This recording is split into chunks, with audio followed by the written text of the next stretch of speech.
Ladies and gentlemen, bid you a hearty welcome to the first session organized by the Regional Committee of North America on studying and doing research in North America and the US and Canada. Normally you would have been welcomed by the Vice Director for International Policy, Professor Peter Leuven, rather. No, I'm not him. I'm Bart Hendricks. I'm Head of Academic Diplomacy at the International Organization and Coordinator with our Professor Leuven as Chair of the Regional Committee.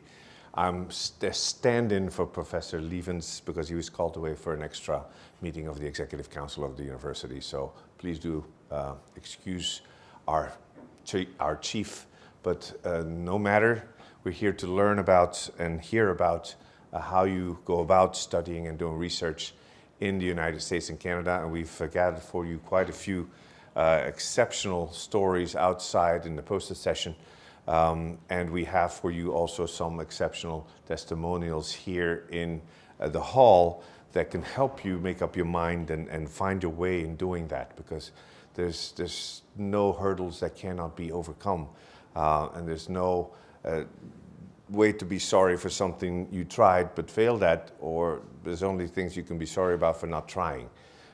So by all means, talk to the people here, take heed of what they say, and we will try to give you some examples of how also you can finance these issues. These things are not simple. They might seem a bit complex, but institutions like our own Research Coordination Office, the Belgian American Educational Foundation, and the Fulbright Commission exist actually to do exactly that, to make it possible for you to take that step outside of your comfort zone and cross the big pond, amongst other issues.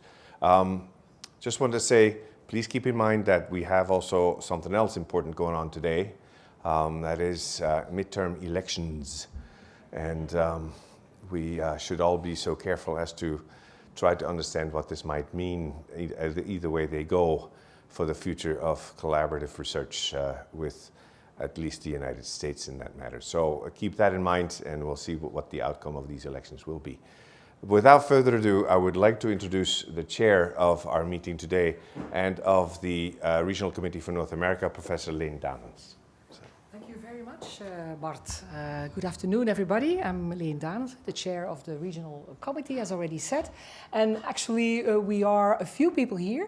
We have Professor Liz Jones from the medical sciences, biomedical sciences. We have Marianne Verhelst, who is a member of our group for science and technology, and we have Professor Pieter Vermeulen for the arts and humanities. So together with also Ambassador Wouters and the staff and our secretary from External Affairs, Mr. Hendricks, we are the Regional Committee. We had a first meeting, but it was not an in-person meeting. It was an online meeting on the 1st of December last year. It was an academic session with Professor Pippa Norris from Harvard University on differences of trust. So blind trust and informed trust, and in light of especially the midterms that are going on today, it was a very instructive academic session. You can listen to it again. It was streamed and recorded as part of our ambassadors' lectures. So we can meet in person. I think that's a very important aspect of this gathering. We'll have a network reception afterwards. You have already been able to look at the different poster presentations and talk with the people who went before you, because many went before you here at KU Leuven. We have already a quite big transatlantic community. It's difficult also for us, given GDPR rules, to pinpoint at the people, to find the people who were at different levels in their master, in their PhD, in their postdoctoral trajectory, somewhere in the States or in Canada, not to forget also Canada, of course, as part of our North America activity. So, and for some of them it has been a game changer. For some of them it's been coming and going between colleagues in the US and Canada and here. So we'll have three outstanding examples of people who constantly deal with US contexts and who will inspire us with how they experienced their stays back in the days as postdoctoral researchers, as professionals, and now with colleagues in North America. So the idea of the Vice Rector International Affairs of setting up 6 regional committees, and ours is on North America, is exactly to stimulate that community here, a transatlantic community. And for us, we think that the US and Canada are very fertile grounds to do research and to have a stay, to make a stay, a research stay or a study stay possible because of the common values that we honor. And I think of principles such as academic freedom. I think of gender equality, integrity, diversity on the campuses, open sciences, open science, very important also for KU Leuven, to allow for this trusted cooperation and a cooperation between really partners. And of course, we can all think of plenty of reasons to study in the US or to study in Canada. They have world-class institutions. They have a wide variety of flexible study programs, a large cultural diversity and also tolerance within their campuses. If you would like to go, for instance, to Canada, you can go to a smaller university, for instance. I think of Hamilton, for instance, nearby Toronto. McMaster University is part of a greater partnership with KU Leuven, or you go to a big university, Toronto, for instance, U of T. The KU Leuven has ties with North American universities, either through bilateral contracts or through membership of in a global network of leading research-intensive universities. So there is that, and we also want to make our programs and our possibilities attractive for North American students, of course, because it needs to be in 2 ways. That's why we have these possibilities, and about 70, I think, 70 openings at the moment, short mobility periods for researchers to come. And I have myself one in our team, for instance, and there will be more to come. So that's already something that we can certainly continue. So faculty-wide, you have to look at your faculties also. There's also specific faculty-wide partnerships. For instance, I think of the University of Chicago Law program, for instance, for the people in the law faculty, of Columbia University. We've seen a few posters on Columbia University for the Faculty of Engineering, for instance. And there is the university-wide agreements and the strategic partnerships with universities in North America. I think of U of T, I think of McGill University, or Université de Montréal, for instance, or University of Illinois at Urbana-Champaign. And there's also, I want to pay attention to that, but that will come up in the next talks for sure, there is the MIT KU Leuven Seed Fund. MIT KU Leuven Seed Fund, which aims to launch joint research projects for up to $30,000. And it's timely, it's coming up, the deadline. I think the deadline is December 13, but it may be interesting to take a look or prepare for the next deadline. So, in a nutshell, you'll hear a lot of information, a lot of concrete information. There will also possibility of a Q&A after the testimonials and after the information, the presentations of the different, well, DOC will come first, and then we have a testimonial, etc. So at the end of the program, we'll have a Q&A to make also your plans, your ambitions, your intentions a reality. That's our goal, okay? So let's now invite Ms. Eggermont, Stefanie Eggermont from DOC, to explain us a bit about possibilities that are there for us. Also welcome, of course, to the online audience. I have to stick to the microphone. So thanks a lot, Stefanie. Thank you, Professor Danes, and also thank you for the invitation to this event, which I find already very inspiring. So my name is Stefanie Eggermont. I work at the Research Coordination Office. Maybe you've heard from us, maybe not. We are here to support researchers in all facets of their research career. And amongst other things, we support researchers in finding funding. And this is what I'm going to talk about very briefly today, is several ways to find funding for your research stay in the United States. So this is us from the National Funds Unit. As you can see, we are quite literally looking for funding for you. in the jungle of research funding, which it can often be a jungle. The 3 units within the Research Coordination Office that might be useful to you when you're looking for funding are the National Funds Unit, which I form part of, which manages FWO funding, but also BAF Fulbright funding. There's also the International Funds Unit, when you go for European funds, and there is the Internal Funds Unit, which I'm going to talk about briefly as well. So a first road to get your research funded in the United States is, surprisingly, by applying for a research fellowship in Belgium.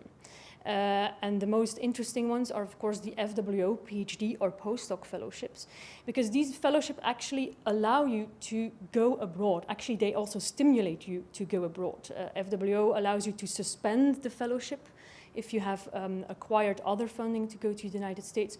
And they also allow you to use your bench fee to go to the United States. And the bench fee is quite lucrative, I must say, for FWO. So this is, I think, a first road you can take. I'm going to present some other roads now, and I think, as our testimonials will indicate today, various roads can be combined, because probably one fund will not be enough to go to the United States. So you can accumulate several funds to have enough money to go to the United States. If you do not manage to obtain an FWO fellowship, you can also talk to your supervisor and apply for a research project where you are hired, where you are recruited to do the research work. This is often what happens. People try to obtain an FWO fellowship, they fail, and then they go together with their supervisor for a research project. Again, in a research project, stays in the United States can be budgeted. So this is very interesting to know. Similarly, there's also an internal fund for research projects. The C projects, talk about that with your supervisor. It has a similar construction as FWO. You can request consumables to go to the United States. How do we support you? Oh, excuse me, I forgot one thing. There's also the PDM fellowships offered by the KU Leuven BOF Fund. PDM fellowships is 1 year of postdoctoral research at KU Leuven. And here you are also allowed to go abroad. You have no bench fee, unfortunately, to sponsor the stay abroad, but it is allowed and it is also stimulated. For every road I present, I'm also going to go into how we at the Research Coordination Office try to support you in acquiring this funding. Now, specifically for FWO, we have extensive support. We organize multiple info sessions and workshops every year to help you write your FWO proposal. We also are a help desk to solve any FWO-related problem. So probably if you want to go for FWO, you will be in contact with me, and this contact can be quite intense. Next up is our info session for FWO PhD fellowship, so I put up the link in case you would like to register. Oops. Okay. Second road is through a mobility allowance. So this is different from the fellowships I've talked about, because the fellowships really offer you a salary in combination with a bench fee. A mobility fellowship is something that you can acquire on top of a salary, so it cannot be used as a salary itself. Very interesting mobility fellowships by the FWO, grants for long and short stays abroad. They have a 60% success rate, and they allow you also to go to the United States. So definitely worth trying, a very easy submission procedure. You sometimes have to have one peer-reviewed publication, but FWO is willing to allow for exceptions to this, depending on your situation and depending on your field. But definitely worth looking into. And don't forget, we offer proofreading for these types of grants. So if you plan to apply for this, you can always send your proposal to me. It's a very short proposal. Send it to me a few weeks in advance, and I can do proofreading. And I can give you some tips and tricks on how to be as convincing as possible. But be aware, of course, your research stay in the United States should be justified. So it's not just to talk to some professors. Especially since the COVID crisis, we've learned that talking to professors can easily be done online. So there needs to be a very significant reason for you to go to the United States other than talking to professors. Of course, this can be part of it, and expanding your network is of course part of it, but you have to have a very strong reason. So if you send your proposal to me for proofreading, I will try to find together with you a strong argument to go to the United States.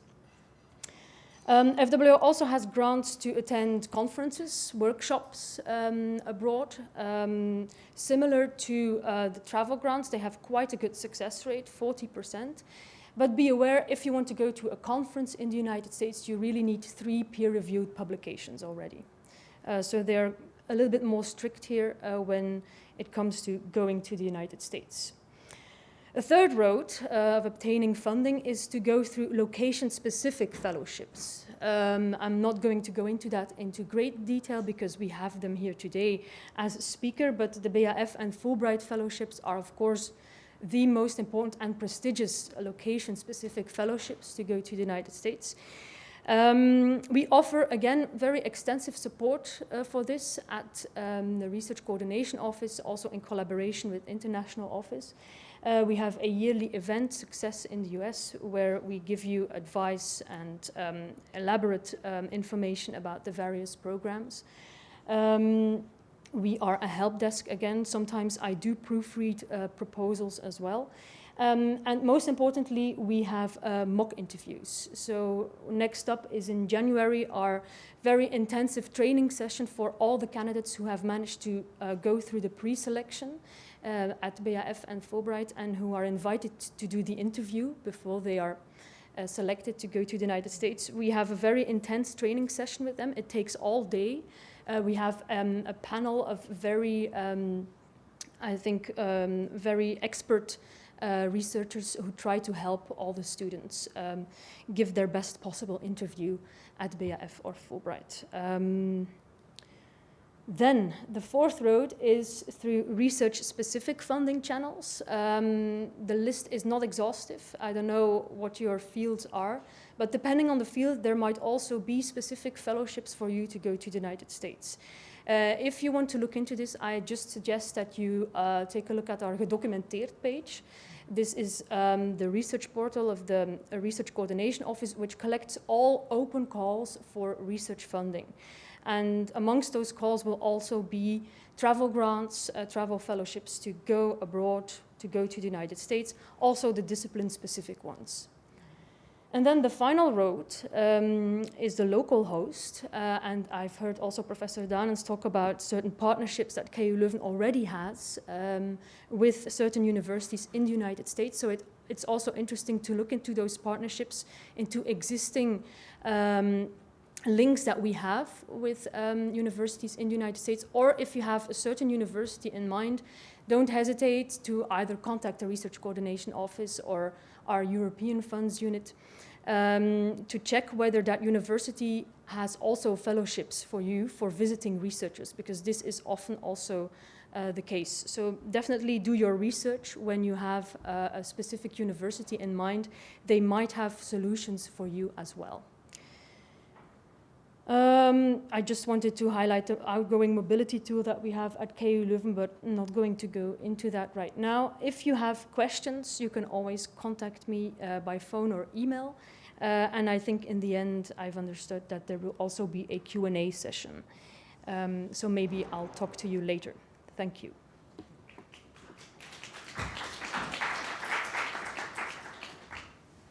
Thank you very much, Ms. Egermont.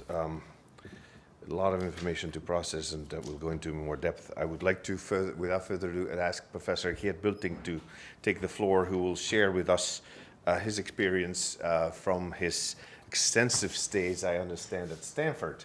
Professor Bultink is from the Department of Cellular and Molecular Medicine, Signal Transmission to be exact.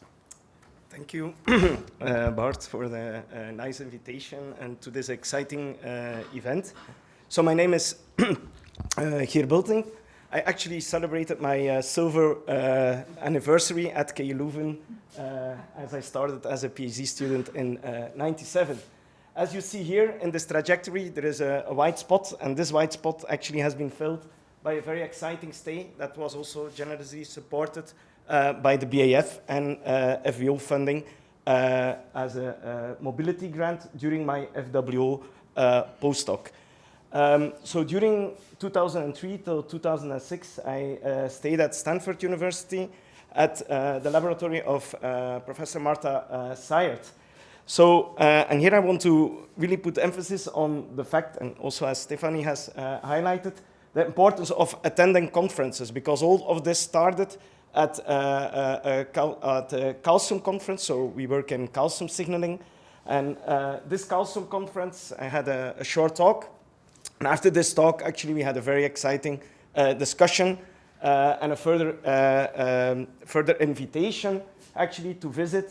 So I had a site visit before actually attending this lab. And I think this is a very important message because, of course, during your postdoctoral stay, this is for an extended period. You really want to know whether you will blend in, whether this is the right place, right person, right topic. And so for me, it definitely was. After these three years, I had, so as a postdoc, it's quite important to be, at one hand, to be productive. So there were several publications, but I also very much value the interactions, network, and collaborations that I had with many others. And so attending these seminar and reading clubs is also really instrumental because this publication only came true because of collaborations and meetings we had with other departments.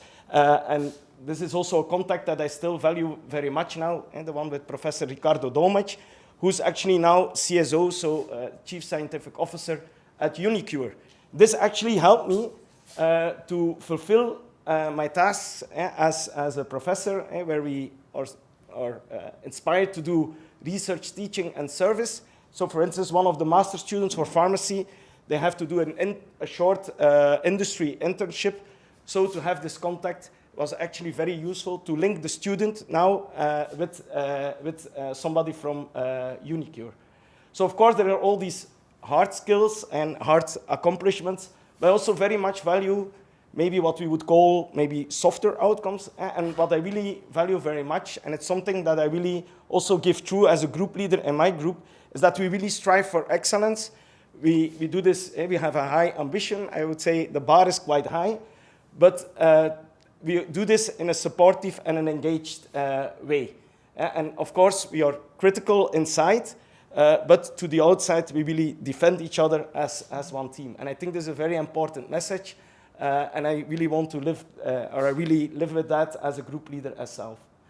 So of course, there are many benefits for this stay, and I would say that some of these benefits are not maybe limited to United States per se, although it's a very exciting research environment, but international mobility is really, I think, very high on the agenda. I think it's really, from a postdoc perspective, I want to say, this is really as a postdoc, it really allows you to develop your own scientific niche, as well as to elevate your recognition in the field.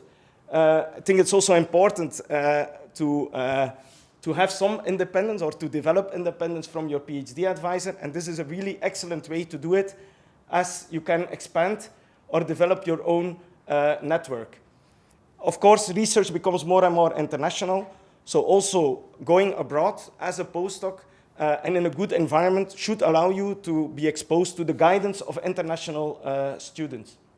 And of course, beyond all these skills that are very important, let's say in managing a lab, I also have to say that having this experience in the United States definitely brought a new perspective on the world, but also sensitivities to socio-cultural aspects. I had colleagues for the first time from Asia, but also, for instance, I had a colleague who was African-American, where we had discussions about important topics like affirmative actions. And so this, I think, was definitely shaped me as a person. So the relevance, I would say, spans from scientific, technical, but also towards personal, socio-cultural aspects. Now, if there are postdocs or also PhD students and who are interested to do research in the United States, I think it's very important to consider your choice. There, I would say, please use and explore your network. Think about it to be important for the PI where you will come. You don't want to end up in a lab where maybe you're not so important for that PI. I would definitely say I highly recommend to visit the PI. I did this 1 year in advance because it also enables you to really develop a very strong and competitive fellowship application. These fellowship applications are very important, but also competitive. And if you can co-develop them with your PI, you really have a very strong chance to get these fellowships. I think there also, for me, it's very important. Okay, I was always very ambitious, striving for excellence, but I also wanted to have this in a supportive way. So for me, it was very important to talk to the current lab members when I did this in a private moment, independently of the PI, who offered me to go for lunch without the PI, so where I could ask questions about guidance, support, but also freedom versus instructions for research. Also, opportunity for supervision of students, certainly as a postdoc, when you want to transition potentially to an independent position. These are important skills to acquire. Then, of course, it's very important to also know yourself. For myself, I knew, okay, that I rather prefer to work in a collaborative environment compared to a competitive environment. So these were things that I definitely considered. I would say it's very important to go to an excellent place, but don't be blinded by glamour. And there is no point to go to an excellent university or place, but that you don't have the proper support. So try to match this. I would say exciting science, an exciting place with the right people. Last but not least, and I think this is very important, try to be an inspiration for others. So it's something I try to involve also in our group to promote and to support whenever there is an opportunity for young people to go abroad. And so there are two posters by excellent PhD students who actually, they didn't go to the United States. I apologize to not, but they went to the Beatson Institute where they had a very exciting stay. And I think many of these aspects are actually quite universal to break out of the walls of your lab. Feel free to talk to me later on specifically about Stanford. I have many stories also outside of the typical lab thing, but feel free to talk to me. Thanks a lot.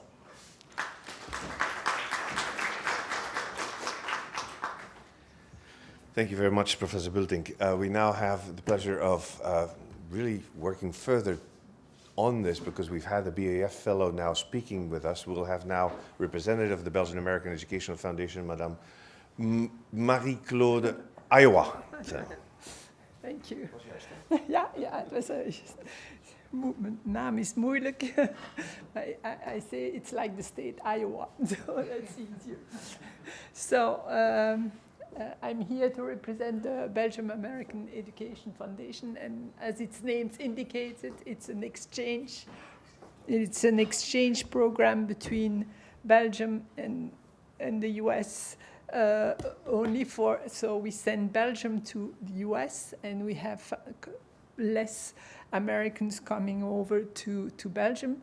We exist since 102 years, so we celebrated 102 years this year in June. How does it work? Yeah, and this was what we always call about first boat, because for us the year that we count is the year when the people leave, because we don't know whether they will stay 1-2 years in the US. So our reference is always the year of departure. So these were the fellows in 1920 who left in 1920 for the US. At that time, they were leaving by boat, and that's why we're still talking about boats. Since then, we've sent more than 4,000, I don't know what's the 4,017 Belgians to the US, and we had 121 Americans who came over to Belgium. Every year, we give around 65 fellowships for Belgians to go to the US, and around 10 fellowships for Americans to come to Belgium. So It doesn't come out. We do give fellowships for graduate studies and for research. I thought that today we were limited to researcher. So the only one that I put is we have a fellowship for the first year of a PhD in the US. And this fellowship, it's a grant of 40,000 because when you start a PhD in the US, you will have to take classes, 1 or 2 years of graduate studies, depending of the courses you already had. And therefore, the PhD is in the US, it's longer than here. Usually here with the FAO, you can do that in 4 years. In the US, you have to count from 5 to 7 years. You can have it in shorter, but normally it's a little bit longer because you have 2 years of graduate studies. Then you do what they call a PhD qualification test, and usually when you pass this PhD qualification test is that you are accepted with a research project, and the university or the host lab will give you the funding to carry your PhD for the years you have to. So yes, so we will pay for this fellowship. It's for the first academic year, so the first 2 semesters, we will pay up to $40,000 to cover your tuition fees, and then you will get a stipend of $20,000 to pay for your cost of living. It's true that at some places in New York or large cities, living costs are a little bit more expensive than others, but okay, it's we give a global envelope, and we don't make a difference between if you stay in the Middle West or at the East or West Coast. So normally, yeah. So now I go on to the fellowships for research. And here we have 3 types of fellowship. And there is a brand new one, which I started actually through the KU Leuven and with the KU Leuven. And I would say with the Faculty of Medicine here at the KU Leuven. Our president, Professor Boulpaap, who is a fellow of the foundation, left in both 64, so you can. Now he's around 80 years old, but still very active. He's an alumnus from the KU Leuven because he's got his degree in medicine here. He left in 64 for Cornell. He stayed there for 2 years with BAF, came back, but it was in 68 where there was this problem. And so he was invited to go back, so he left. He left for Cornell, and thereafter he is at Yale, and he's still at Yale since a long time. And he's teaching, still teaching at Yale in medicine. But his issue was that he saw that because medical studies are so long, and after it used to be 7 years, now it's 6 years, then you have to do your specialization before you actually can get into research. And then he thought, and usually in the US, you can easily take a gap year between your bachelor's degree and your master's, that we could use this opportunity to send a young bachelor or students who are the first master year to do and carry research at US top research center. And thanks to this honors program that medical faculty has, that through their professor, who have very good contacts with the different US medical labs. I mean, those students, since 2020, we had 3 students each year going to Johns Hopkins, Harvard, Mayo Clinic, Cleveland, I mean, the top universities, and they came, very transformed and really, really happy. you should have a look, heard the testimonies. It's very how you say that, improvement. So that's for the first level fellowship. Yeah, those were the first three who went. Duke, you see, John Hopkins, and I don't know the two others. And by the way, Professor Bulpa, the president, is in the middle, sits in the middle. So now we have another type for those who are registered here or affiliated here at KU Leuven for a PhD fellowship and who would like to spend 1 year at a research lab or a research center for their PhD project. This could be done. What we ask is that you come and apply, I would say, not later than your second year of starting your PhD. I mean, if you go for your third or fourth year, I mean, we won't accept that. So we would like you to go to the US. Ideally, I would say it's to start 1 year here and then leave for the second or the third year for 1 year in the US. It's true that our fellowships are always for 12 months, so it's a full year. The amount, as a researcher, you don't need to take courses, so there's no tuition fees to be paid, and we'll give you a stipend of $30,000 to cover your living costs. You can combine those fellowships with Fulbright fellowships or with other grants. There is also, can be also said, it's the Fondation Lazare, who gives interest-free loans for if you need addition. But I guess that's more for students who have to pay high tuition fees. And then we have the last one where it's the most popular. I would say it's the postdoctoral research fellowship. Here again, we ask you to go as soon as you've defended your PhD, so we won't give you more than 2 years after the defense of your PhD, because we have lots of applicants, so it's a way to try to limit a little bit. Again, it's for a period of 12 months. For all these research fellowship, it's up to you. I mean, the BIF is there to help you funding, but it's up to you to find the proper US university or research university where you want to go. And that's what Professor Bulting said. It's important to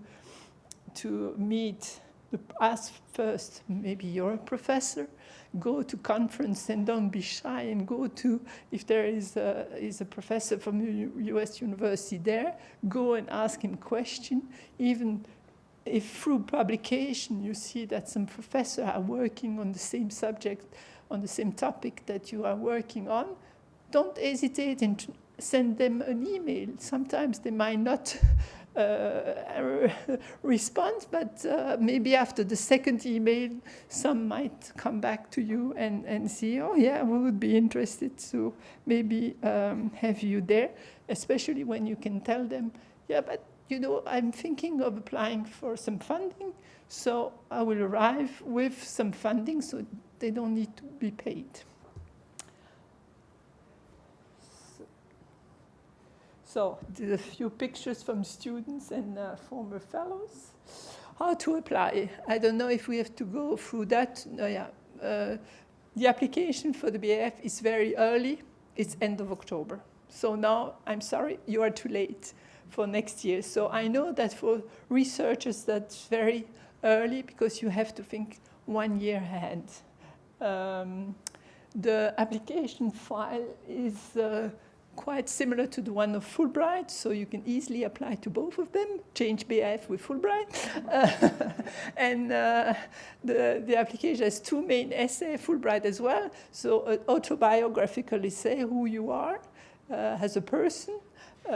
Don't forget that you were young, so try to be a little bit more narrative and explain your interest in life. And then the second one is your project of study.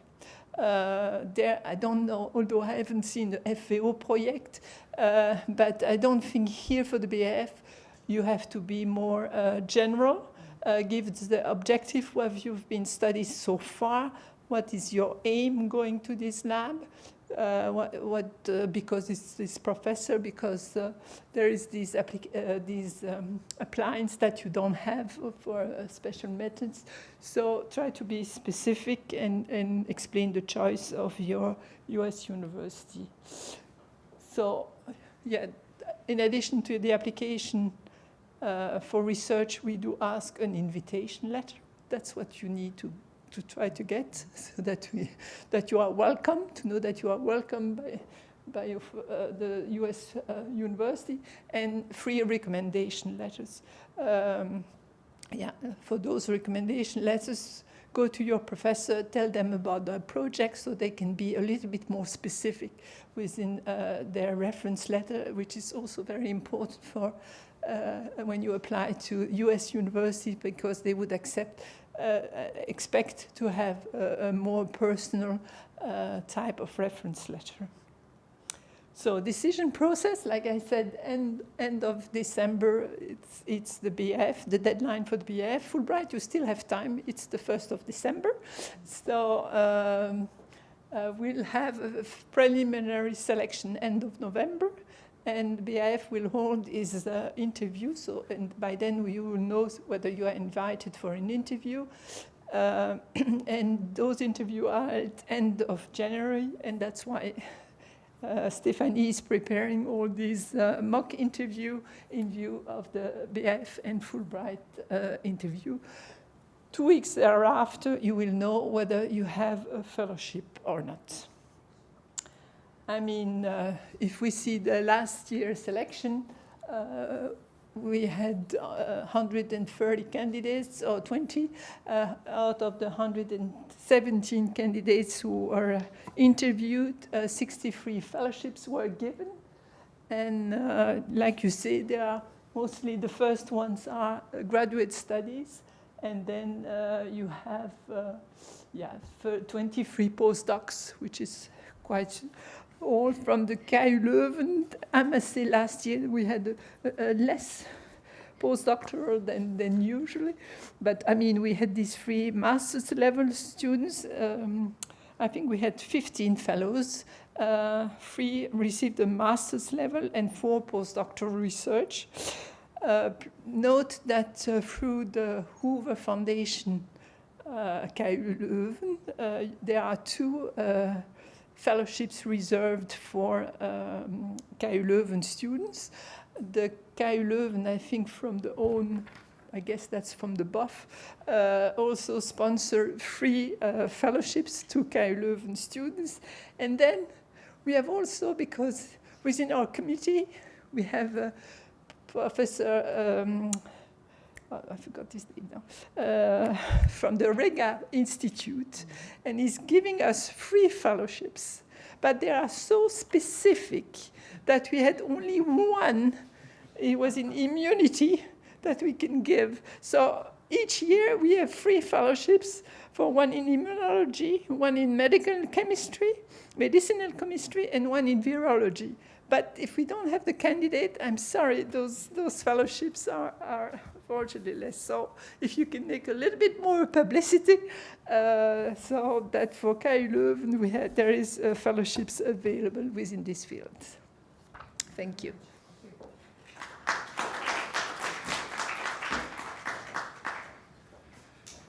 Thank you, Madame Iowa. And we now have, for the next testimonial, Professor Gabrielle Delannoy. And Professor Delannoy is from our bioscience engineering faculty, more importantly from the Department of Soil and Water Management. And her experience is more with not as much a university, but research at NASA. That's correct. So good afternoon, everyone. For me, it started as a master's student. That's early on. I was just working in the lab, in the computer lab, when a visiting professor passed by for another PhD defense, and he just started talking to me, asking me what I was doing. So that was his first impression. I told him about my master thesis research. Then the next year, I started my PhD, and soon enough, the link was made already. It's like, oh, do you want to come over to NASA to help with a field experiment? Of course I wanted to, right? Even though it wasn't exactly in line with my PhD, but that was a good opening for me to enter NASA, because you don't easily step inside the gate of NASA, right? So that's how it started. I did fieldwork, I helped people at NASA, and at the same time, I was still developing my PhD research. And while I was in the buildings of NASA, I got to talk to lots of colleagues who were interested in my work, and they inspired me to really give a direction to my PhD research. And that's, of course, how it all started rolling. I got to know other people, more people. I went back to Belgium for a short time, talked to my promoter, said, I want to go in that direction, work with those people. And so they let me go back to the US several times, helping with fieldwork and at the same time working on theory. That same professor became a jury member of my PhD defense. And then after my PhD defense, of course, came the postdoc, where FWO came in play. They offered me then, well, I won that exchange mobility grant that brought me to the US. Now, that supervisor at NASA had just moved to George Mason University, and it was easier for me to go through a university, work with a research institute, than going into NASA. So I went through George Mason University as a visiting scholar, worked there for several years under FWO. And then, of course, NASA, after a while, said, why don't you just come and work for us? And that's how it started, right? So then I actually switched from FWO to being paid at NASA, so being a real employee at NASA. Traveled the world. I worked on my own satellite mission. I launched our own satellite mission, so I traveled between the East and the West Coast to actually see the launch. And ever since then, I have the best friends, the best collaborators at NASA. All my students work still with NASA. I send my own students to NASA. But there's one important thing. I only send them when I trust them and when they're really well prepared. So the students really need to show that they're worth going. And I don't want to risk anything by sending someone who isn't well prepared, because that would break somewhere the trust. So I would encourage you all to do your best. And if you do your best and if you're consistent, honest, show what you can, I'm sure everything will go well. So that's it. Hope that tells you where you can start, how easily it can start, and how far you can come. Oh, by the way, and I think I'm hired at KU Leuven because I worked at NASA, but I'm not sure, but I think so. Thank you.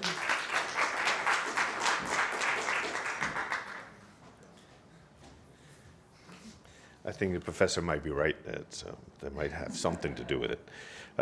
Next up, we have a presentation actually without the live person present, but he is with us in spirit, and he has sent us the presentation on the Fulbright program. So we'll try to help you with information afterwards during the Q&A, but unfortunately the person Fulbright could not be with us. But we will hopefully instantaneously have the presentation for you automatically. There you go.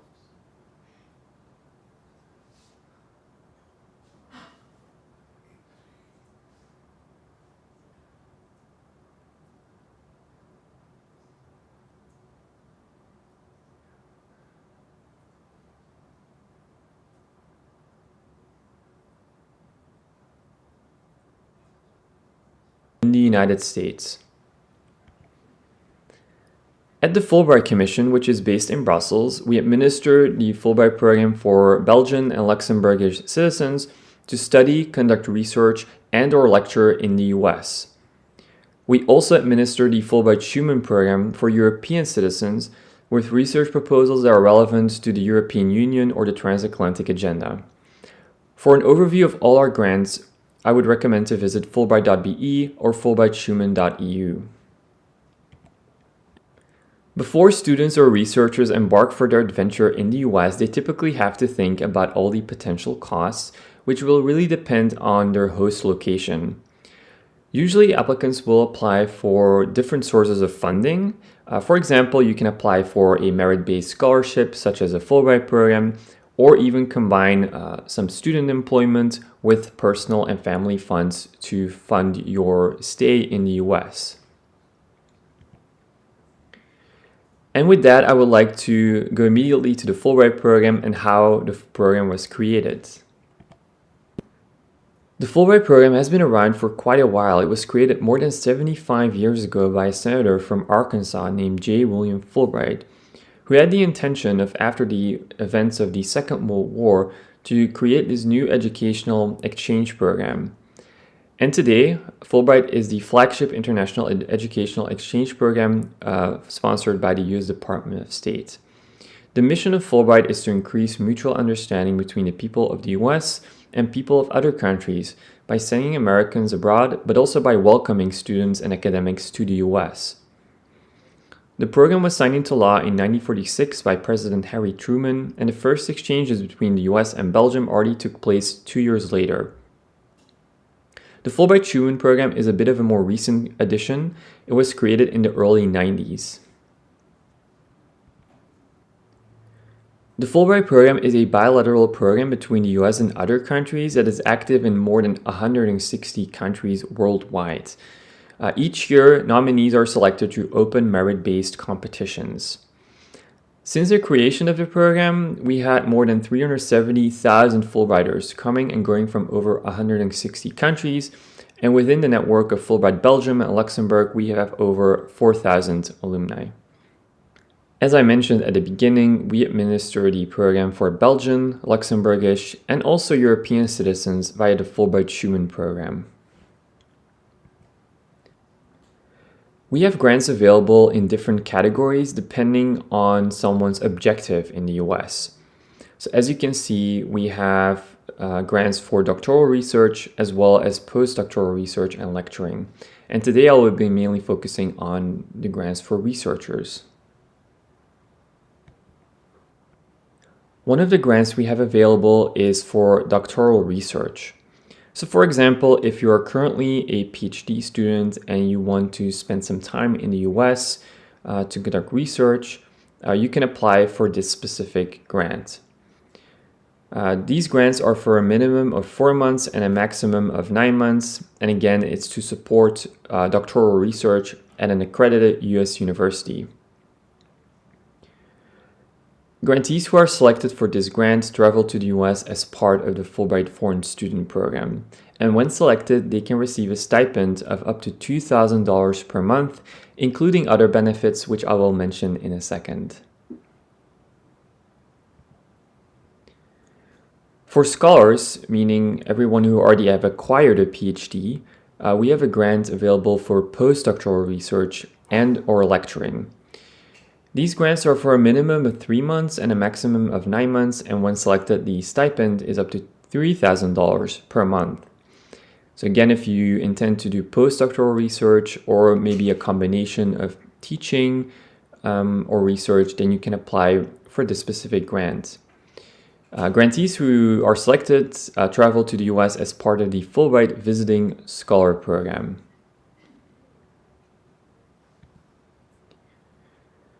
What is really amazing about Fulbright is that apart from the financial support you will be receiving if you are selected, is that we also offer many other in-kind benefits. For example, each Fulbrighters receive J1 visa sponsorship. We also host a pre-departure orientation in Brussels, which provides a lot of practical information before going to the US. Each grant also includes a $1,000 travel stipend as well as sickness and accident benefits. And then in the US, there's also in-country programming available. So people may have the opportunity to attend local events or seminars, and each Fulbrighter has access to a local IIE advisor who can assist with any challenges or help with any questions. And then finally, as a Fulbrighter, you get access to the Global Alumni Network after returning from the US. When you apply for a Fulbright grant, there are some eligibility requirements to keep in mind. As I mentioned earlier, we administer the program for Belgian as well as Luxembourgish citizens. If you would hold citizenship in any other country, you may want to check out the grants that are offered by your local Fulbright Commission. A minimum of a bachelor's degree is required to apply for any of our grants, as well as proficiency in English. We do not ask for any English proficiency scores, so English is more evaluated on an informal basis by your written application.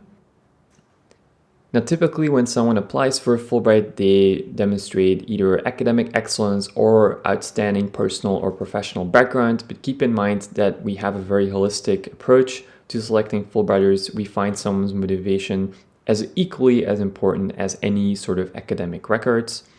And then finally, keep in mind that applying for a Fulbright grant, as well as a US institution, is a separate but simultaneous process.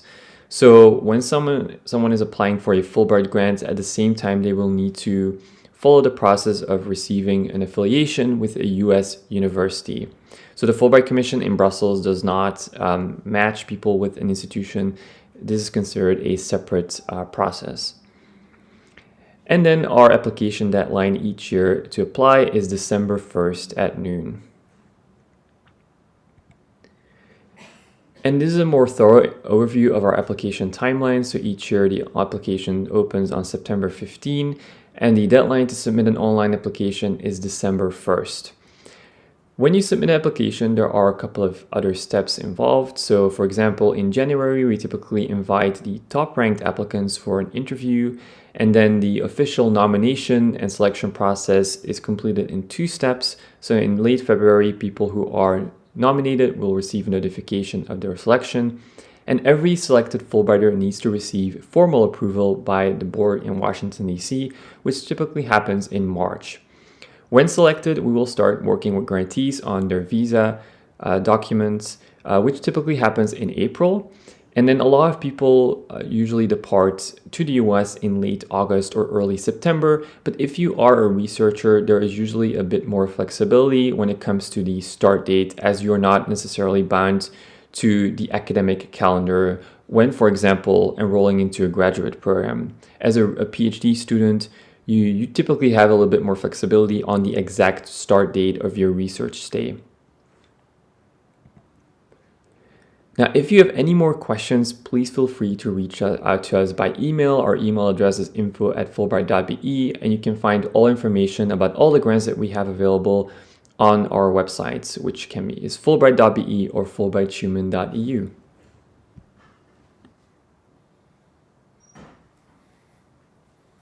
Thank you, Sonny Willems. I tell him he did a good job. Our final testimony of today comes from Professor Kolja Raube from Humanities and Social Sciences, more importantly from European Studies and Governance Studies departments, I should say. And Professor Raube has a personal experience that takes us all the way to Saskatchewan in Canada. Thank you so much for giving me the floor. It's a pleasure to see you, and I want to tell you a little bit the story of how I ended up being curious and actually engaged in North American academic exchange programs. Myself, I have been for the first time to Canada in 1998, 1999 during my own studies. Political science at the time at the University of Marburg in Germany.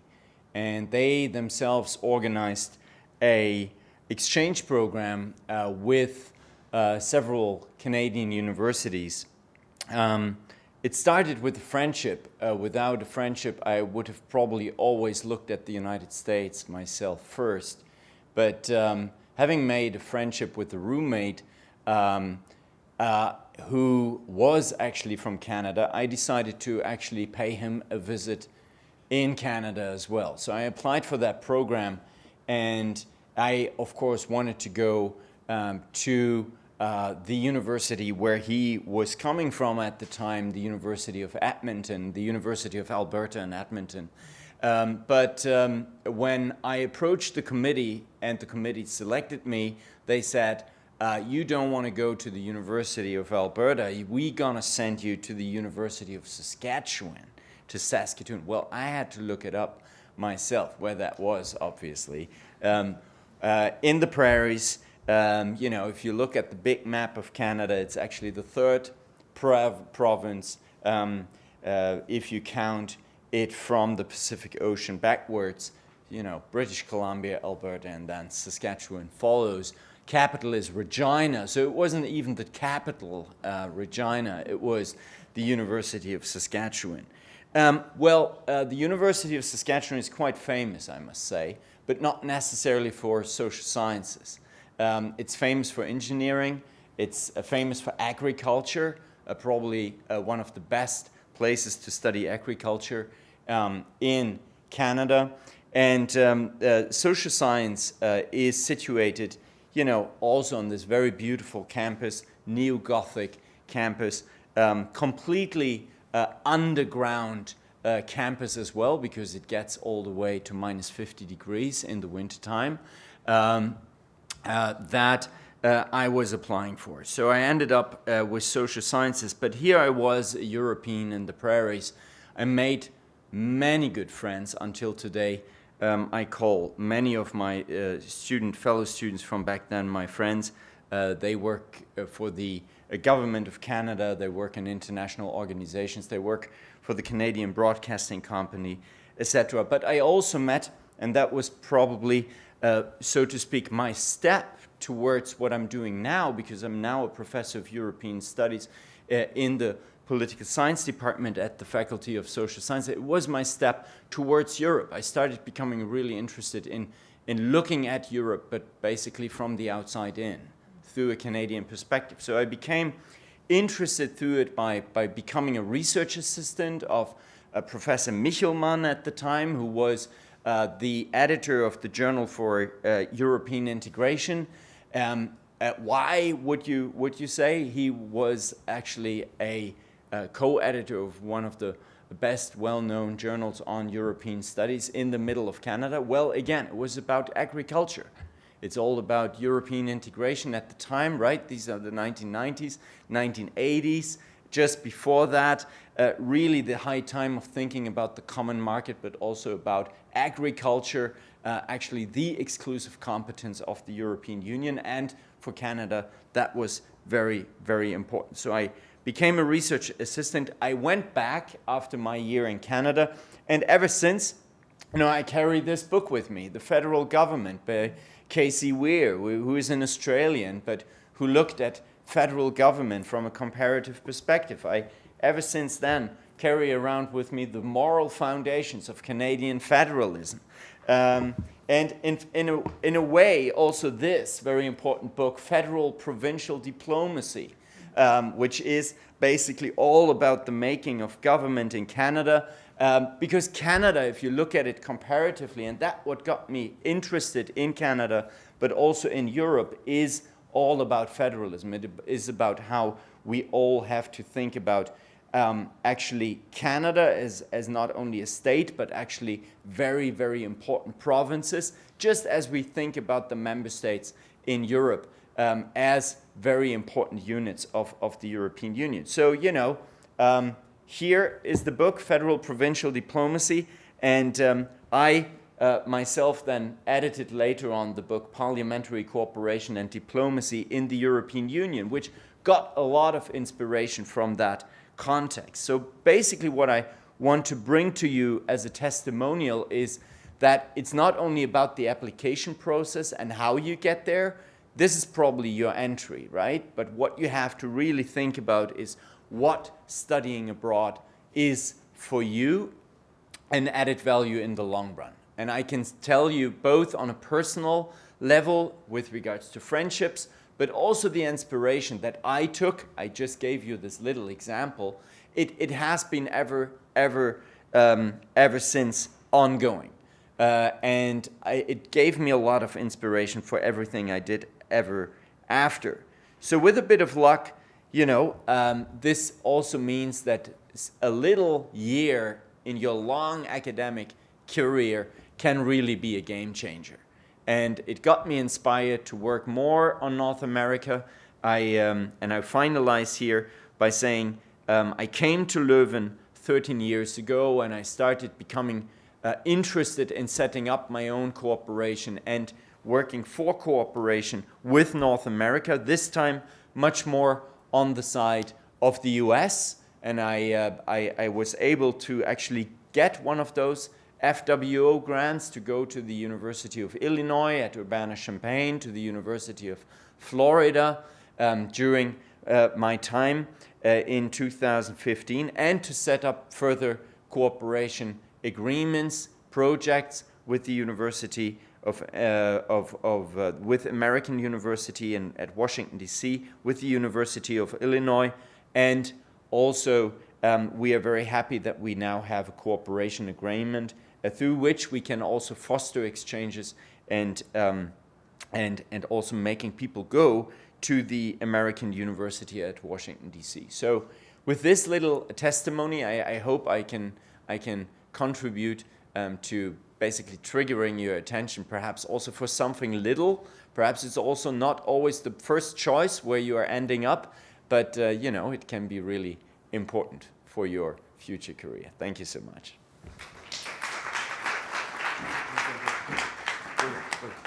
Please, Professor Raube, don't go. I was just about to ask, after these inspiring words, to have the three testimonials and speakers of the DOC and BF to join us for the Q&A. So my colleague Esther will go around with the microphone, and the moderation will be done by Professor Linda. See if I can get a microphone. Is it like this? Don't be shy. Like this? Could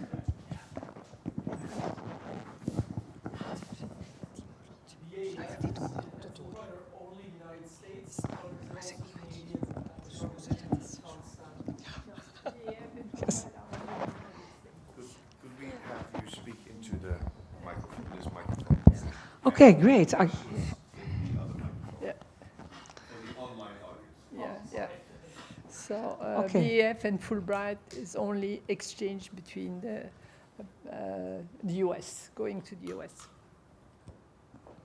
Great. So the testimonies were really interesting. We learned that it's not only about academic performance, it's also about motivation, a striking motivation letter.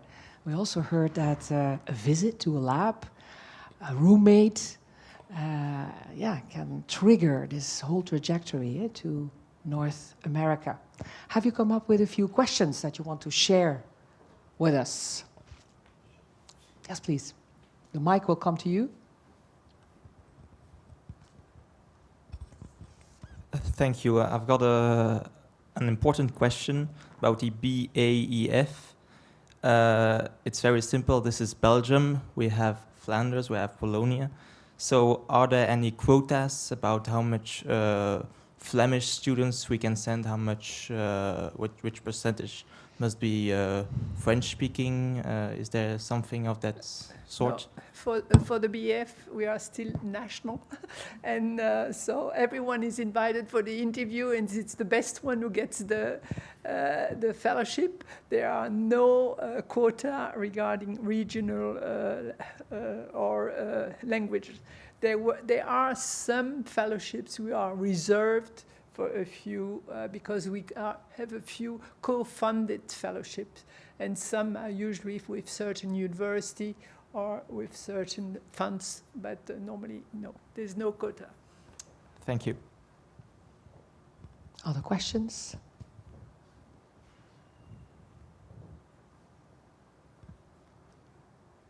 Yes? Okay, thank you all for the wonderful presentations.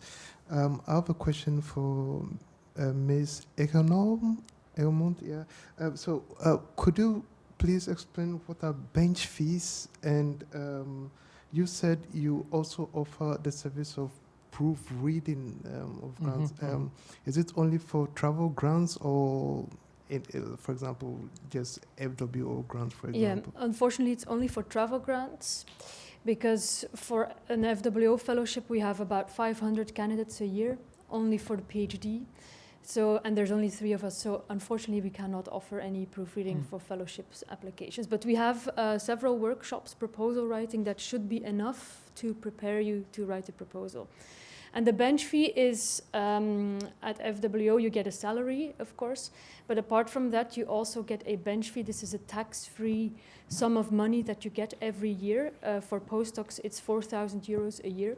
And you can use this bench fee to travel, for example, but you can also use it to buy equipment, or books, a laptop, and so on. Yeah. There's a question over there, yeah.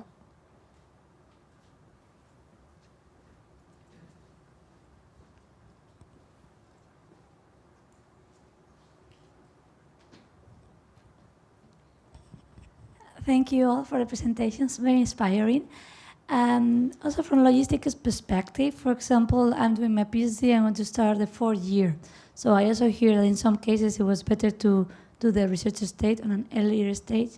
So, and we saw that many deadlines are also, you have to apply the year before. So maybe you could give a bit of explanation on that. So how much in advance should we start thinking of the application process, and is it still okay if we apply it even though we are on our last year of PhD, or we should consider it more for a postdoc afterwards? Thank you. I'll take the question. As you see, for the BAF and the Fulbright, I mean BAF, we have our deadline end of October.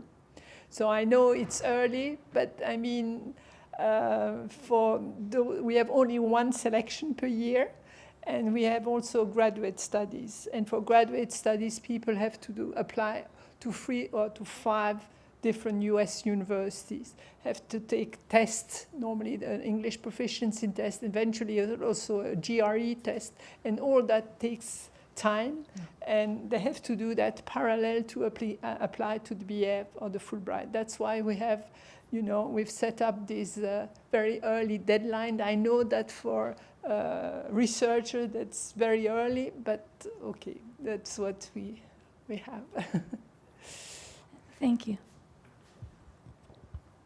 I can maybe add, so for as a postdoc, so that's what I did, let's say, more than a year in advance to go and visit, and also then try to develop already the research plan, and also because of these applications that often these deadlines don't, or not maybe always in the perfect timing.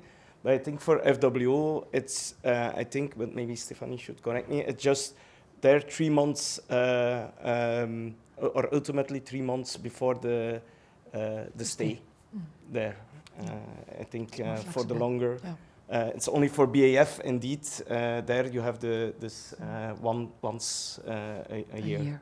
Yeah, but I think it's really important. It really helps you to shape the project, to visit, and there are more things coming to it. And I think this year is really helpful in that. It was mentioned that the Fulbright and the BF are like very similar, so you can apply for both at the same time. Are both cumulative? Can you get both, or only one? Yes, I think we would certainly ask you to apply to both. When we see how long you will stay, especially, I mean, for graduate students, the tuition fees are far higher than what even BAF will offer. And so combining both will help the students to cover most of the tuition fees. For researcher, I mean, like you see, the BAF are a little bit higher than the Fulbright. It depends. That's all a negotiation, I would say, afterwards. When you have the fellowship, when you know that you have a Fulbright fellowship. And usually what BAF tends to do, it's to try that, if you can, to prolong your stay in the US. And instead of staying 12 months, to stay 14 or 16 months in accordance. So that allows you to have a joint publication and things like that. Interesting. Yeah, that's what I done. I had an FWO postdoc fellowship, but then I had a mobility grant and a BAF But so I made sure to not accumulate during the same time period. So I went 2 years, and the first year was through BAF, and then the second year was through the mobility grant of the FWO. They are very flexible. I had to apply before to go, so you cannot apply anymore when you're there, but then they allowed me to take it up 1 year later. So, yeah. Yeah, it was not a full year. Yeah, then the PI paid yeah, for it. Yeah. There was also something to be an incentive for there too. Yeah. Yeah, I would add that for postdoc, if the fit with the research unit is good, usually we see our fellows staying for another year, paid by their supervisor. One more question, maybe? Oh, two. Yes. Go ahead.